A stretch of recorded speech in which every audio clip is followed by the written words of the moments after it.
Muy buenos días, mis queridos hermanos. Como siempre es un gusto saludarles, dándole gracias a Dios por un día más de vida que nos ha regalado, una oportunidad nueva.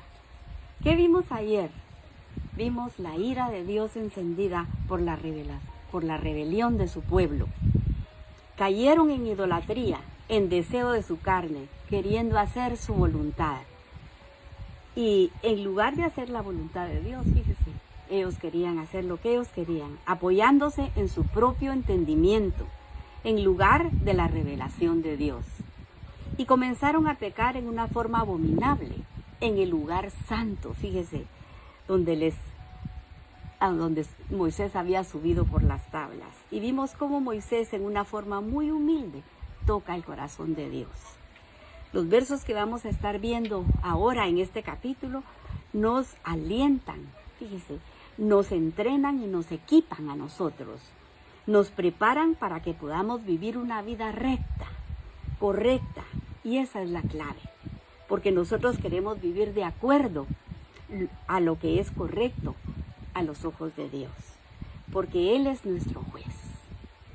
Por lo tanto, debemos de afirmar nuestros corazones, enfocándonos en su verdad, en su palabra.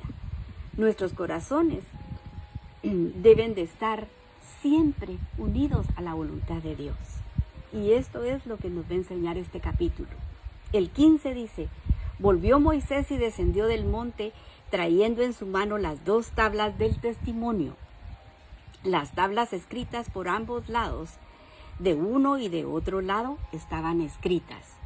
El 16, y las tablas eran obra de Dios, y la escritura era escritura de Dios grabada sobre las tablas. Mire cómo hace énfasis en que la escritura era de Dios. Y en decir que la escritura había estado escrita por el dedo de Dios. El 17, cuando oyó Josué el clamor del pueblo que gritaba, dijo a Moisés: alarido de pelea hay en el campamento. Miremos cómo se comporta un verdadero líder. Fíjese que aunque Josué todavía no era el líder, pero mire cómo estaba él pendiente y esperaba al verdadero líder que todavía no venía. No se fue a ningún lado, sino que lo esperó a Moisés. Y Josué sería el encargado después de Moisés de entrar al pueblo, de conducir al pueblo a la tierra prometida. Josué pensó que era una pelea de gritos y por los gritos que oía, y viéndolo en una forma, sí, era una pelea, pero era una pelea espiritual, ¿verdad? Con el enemigo, porque el enemigo quería poner al pueblo en contra de la dirección de Dios. No eran gritos de cantos de agradecimiento, ¿verdad?, por la redención, sino que eran gritos de fiesta. 18, y él respondió: no es voz de alaridos de fuertes, y no es voz de alaridos de débiles. Voz de cantos oigo yo, le dijo Moisés. Cuando nos alejamos de las instrucciones de Dios, el enemigo nos toma. Caemos en manos del enemigo. Mire cómo hicieron que Aarón los escuchara y que Aarón hiciera lo que ellos querían. Aarón participó en esos planes, fíjese, en los planes de ellos. En lugar de guiar al pueblo piadosamente a los propósitos, a la voluntad de Dios, fíjese, la gente aquí ya no está bajo la dirección de Dios, bajo la autoridad de Dios, porque ellos abrazaron la idolatría y se alejaron de Dios. El 19 dice: y aconteció que cuando él llegó al campamento y vio el becerro y las danzas, ardió la ira de Moisés. Ahí se enfureció él y arrojó las tablas de sus manos y las quebró al pie del monte, dicen las traducciones, pero el original dice bajo la montaña. Ahí las quebró. Y es significativo porque era ahí donde se encontraba el pueblo ahora, abajo, muy abajo se encontraba. Por eso solo Moisés ascendió, porque Dios sabía cómo estaba el pueblo. Él mandó que se quedaran ahí y obedecieran sus mandamientos, y no lo hicieron. Y ahora, al pie de la montaña, el pueblo está deficiente espiritualmente. Y esto es lo que pasa con nosotros cuando desobedecemos las instrucciones de Dios. Vamos a estar en una condición espiritual igual a la que se encontraba este pueblo ahora. El 20 dice, tomó el becerro que había hecho y lo quemó en el fuego y lo molió hasta reducirlo a polvo, que esparció sobre las aguas y lo dio a beber a los hijos de Israel. Y dice que lo quemó en fuego. ¿Y esto qué significa? Significa juicio. Al romper los mandamientos de Dios viene el juicio.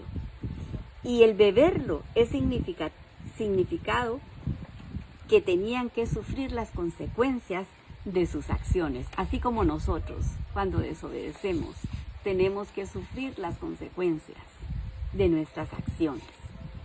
Cuando pecamos, recibimos lo que no es agradable, lo que no nos gusta, lo que no satisface.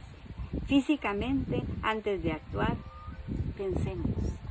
pensémoslo, para no tener estas experiencias. El 21 dice, y dijo Moisés a Aarón, ¿qué te ha hecho este pueblo que has traído sobre él tan grande pecado? Aquí Moisés está reconociendo la falla de Aarón y le está diciendo, fíjese, el gran pecado que ha cometido. Muchos comentaristas dicen que Aarón, siendo el líder, al no estar Moisés, desvió su camino. Caminó por camino equivocado y no como le había dicho Moisés. El 22, y respondió Aarón, no se enoje mi señor, tú conoces al pueblo que es inclinado al mal. Y Moisés sabía que el pueblo era rebelde. ¿Cuántas veces no le habían hecho esto a Moisés? Y propenso al mal, pero el líder es responsable de su liderazgo. Si escucha al pueblo, en lugar de escuchar a Dios. Nosotros siempre le tenemos que pedir dirección a Dios, que sea Él el que conduzca nuestra vida, no nuestros deseos. Y sabemos que toda la humanidad está propensa al mal, porque fuimos concebidos en pecado. El 23 dice, porque me dijeron, haznos dioses que vayan delante de nosotros. Porque a este Moisés, el varón que nos sacó de la tierra de Egipto, no sabemos lo que le haya acontecido.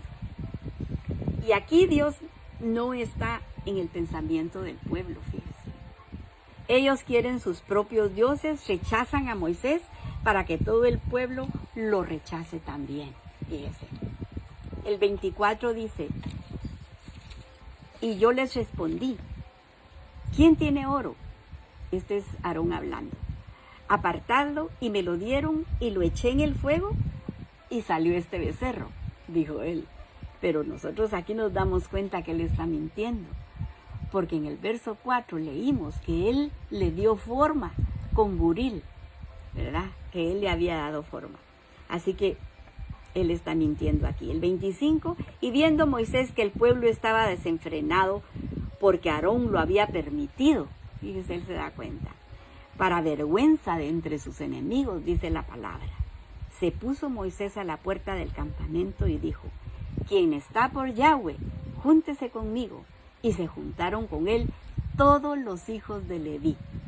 El 27, y él les dijo, así ha dicho el Señor, el Dios de Israel, poned cada uno su espada sobre su muslo, pasad y volved de puerta a puerta por el campamento, y matad cada uno a su hermano, a su amigo y a su pariente. Mire qué consecuencias más terribles las que se dan cuando estamos en rebelión contra la voluntad de Dios.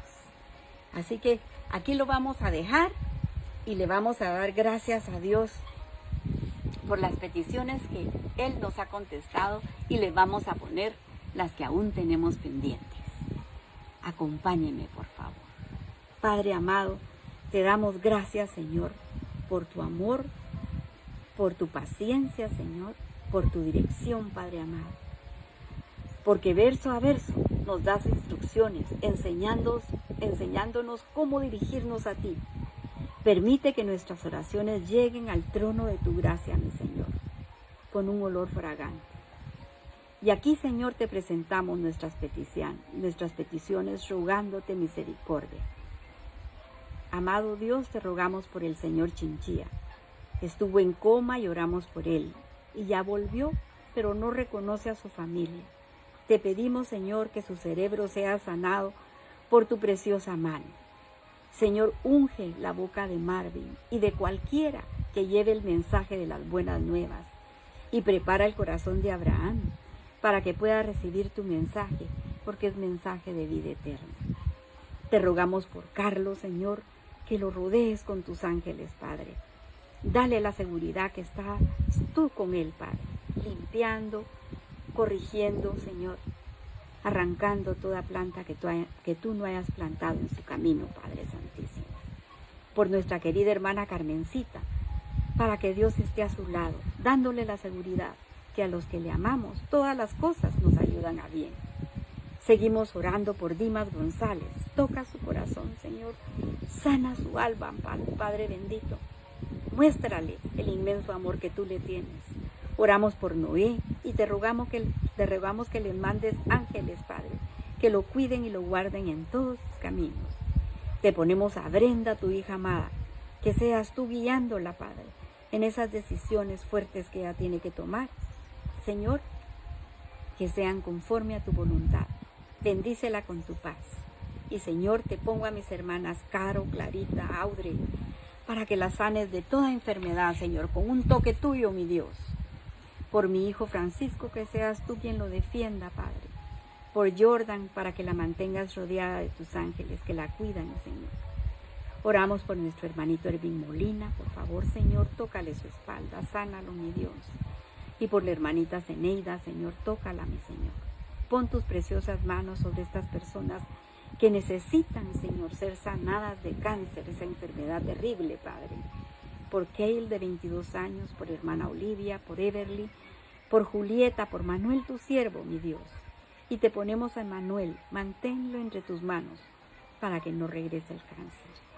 Por el hermano Jorge y la hermana Margarita, te rogamos, Señor, que pongas tu mano de misericordia sobre ellos, Padre bendito, y los sanes. Por todos los matrimonios con problemas donde hay niños y jóvenes, Señor, que necesitan tu instrucción, mándala la palabra tú, Señor. Por Héctor Travenino, por Leslie, Padre, y por Pablo, que vuelvan en sí y puedan oír la voz de tu llamado y que puedan cenar contigo, Padre amado. Por Aarón, Señor, enséñale por las noches, aconséjalo, mi Señor, como dice tu palabra. Y por la audiencia de Guatemala, de Honduras, Nicaragua, Salvador, México y España, mandamos la bendición con tu palabra, Señor, que llegue directamente a sus corazones. Y si alguien escuchó esta palabra y tocó su corazón, le pido que se arrepienta de sus pecados, que abra su corazón a Jesús y le invite a entrar para que cene con Él y pueda heredar la vida eterna. Y todas estas cosas, Señor, te las ponemos en el nombre de tu Hijo amado Jesús. Amén y amén. Que el Señor les bendiga, mis hermanos, y si Él lo permite, mañana a esta hora nos abrazamos con su palabra preciosa. Que tengan un bendecido día.